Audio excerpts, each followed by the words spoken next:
nosso Falando Nisso de hoje, nesse canal YouTube, com uma pergunta de longo alcance, de vasta dimensão, não sei se estarei à altura. Douglas Maciel: professor, em alguns textos de Lacan ele se refere ao Zen. O que poderia nos dizer sobre isso? Obrigado pelo canal. Pois é, Douglas, é verdade, o Lacan tem uma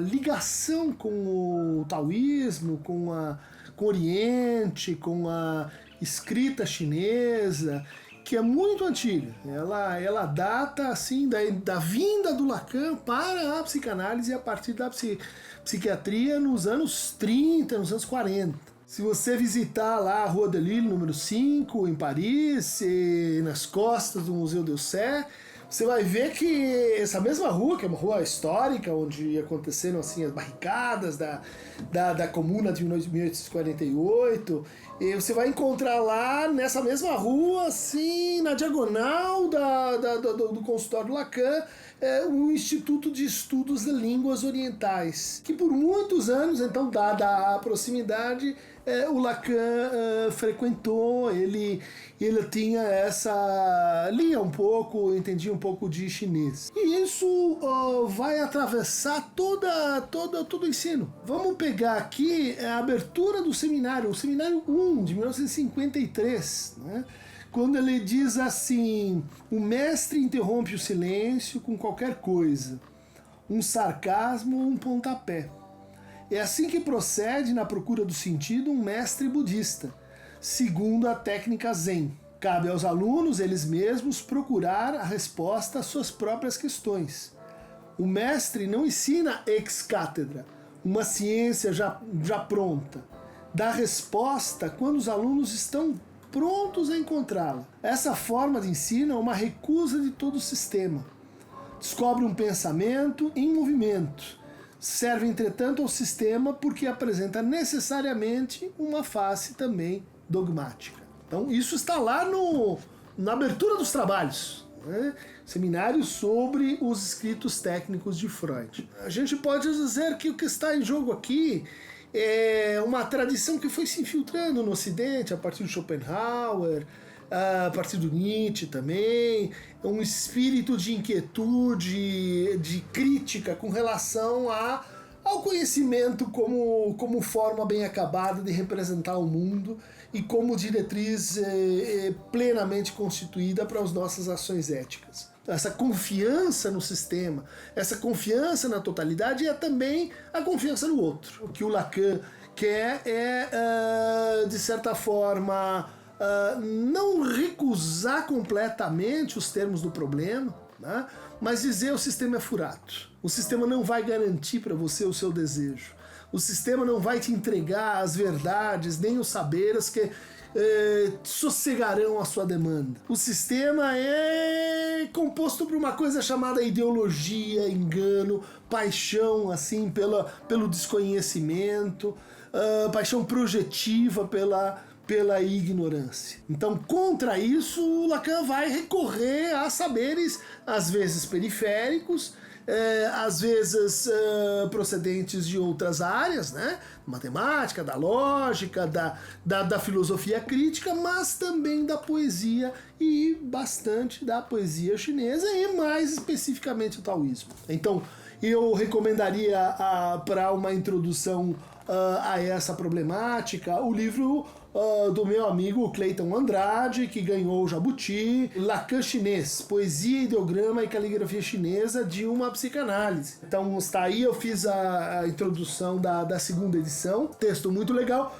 onde ele vai fazer um apanhado pra gente dessa relação do Lacan com o Tao, enquanto o caminho, né, é descrito pelo Chuang-Tze, para alguns o Tao Te Ching, né, e para outros ainda o livro dos caminhos, não do caminho, onde a gente vai ter assim uma equação muito compatível com a psicanálise. Em primeiro lugar, a gente vai ter uma reflexão sobre o agir, um recuo diante da ação, né? Então, uma espécie de não agir, de suspensão do agir. E isso teria que ver com o quê? Com a abertura para a escuta. Tá? A escuta da natureza, a escuta de si, a escuta do outro, né? Mas, principalmente, terceiro termo da equação, a escuta do vazio. Ação problematizada, suspensa, adiada, né?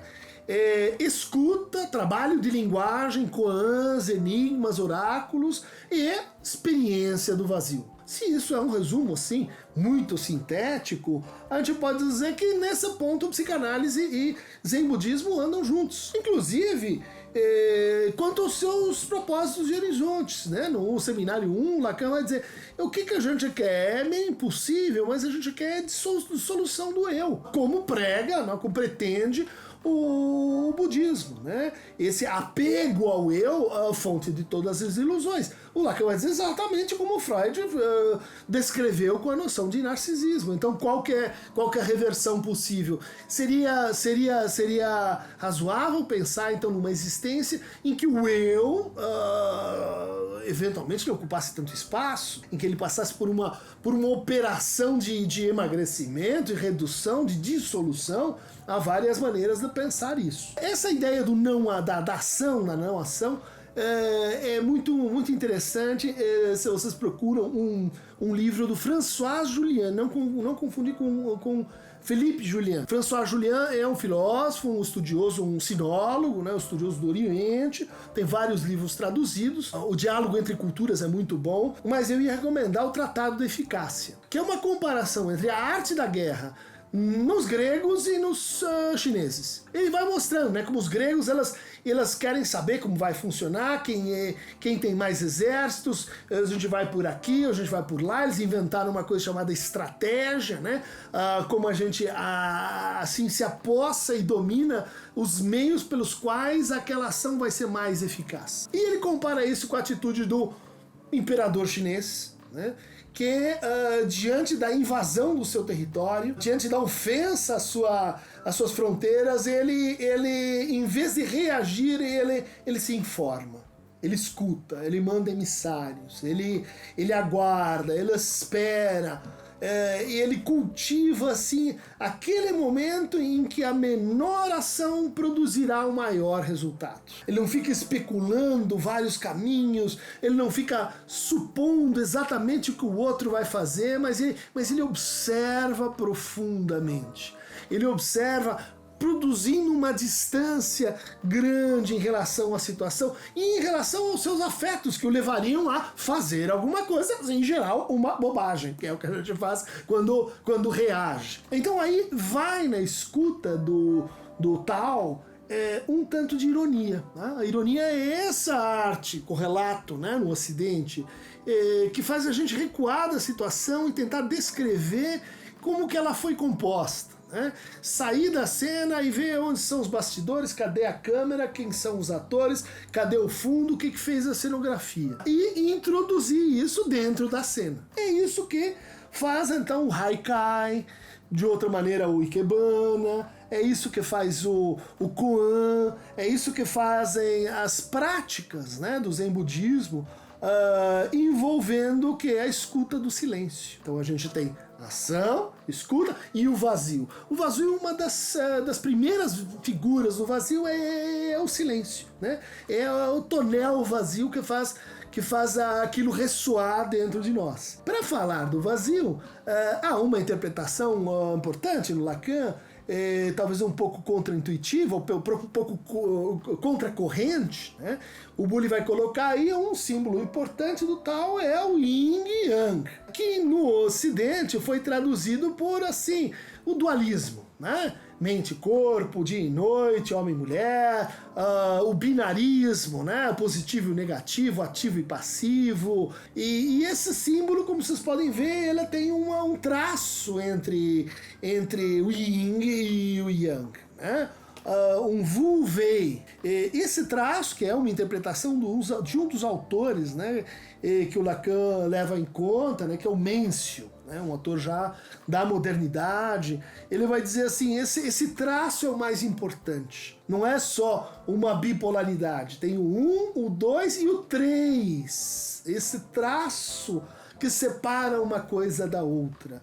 Esse traço que é assim, a respiração, que alterna, né, de um para o outro. Esse traço que separa e une.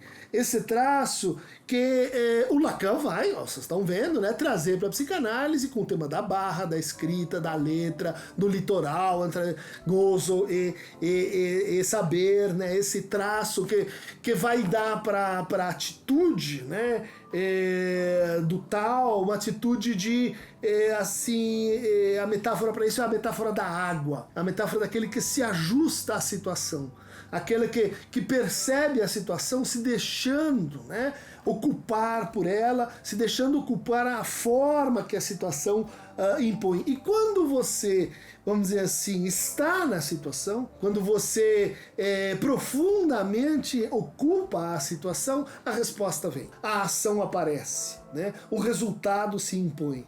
E muito assim que o Lacan pensa a ação analítica. Ele se preocupou muito em formalizar os conceitos, os matemas, em racionalizar os fundamentos, mas quando a gente lê ele falando de como ele age, ele está muito próximo do Zen, está muito próximo do pensar no ato analítico, né? De dizer aquilo que estaria assim completamente na ordem do não senso para aquela situação. Como ele diz no seu antepenúltimo seminário, né?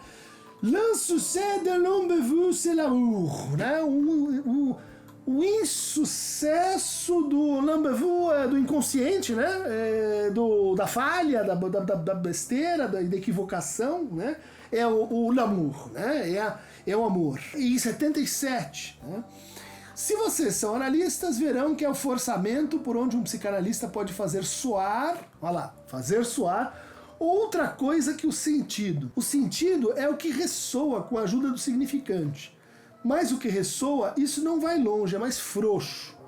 O sentido esse obstrui. No entanto, com a ajuda do que se chama a escrita poética, a escritura poética, vocês podem ter a dimensão do que poderia ser a interpretação psicanalítica. Então ele diz isso no seminário, 19 de abril. No dia seguinte ele manda uma carta para um amigo e professor de chinês dele, François Chen, né, dizendo o seguinte: destaquei o seu livro em meu último seminário, dizendo que a interpretação, ou seja, o que deve fazer o analista, deve ser poética. Ou seja, deve ser poética no sentido da poesia do Tao, da poesia chinesa, da poesia do que ela estuda aí com François Chen. Para quem realmente tem interesse nessa matéria, e eu recomendo o livro do François Chen, tem uma tradução linda, né, Duplo Canto e Outros Poemas, tradução do Bruno Palma, ganhou o prêmio Goncourt, se não me engano. E o François Chen é uma figura muito interessante, né, porque ele vem da China, mas ele fala francês e ele faz uma poesia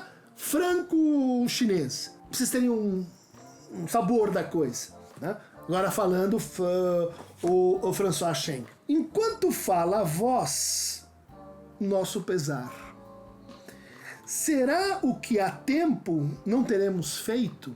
Enquanto fala a voz, né? Veja só a ideia de tem a voz e tem o falar, né? Tem a voz que fala, a voz que cala, né?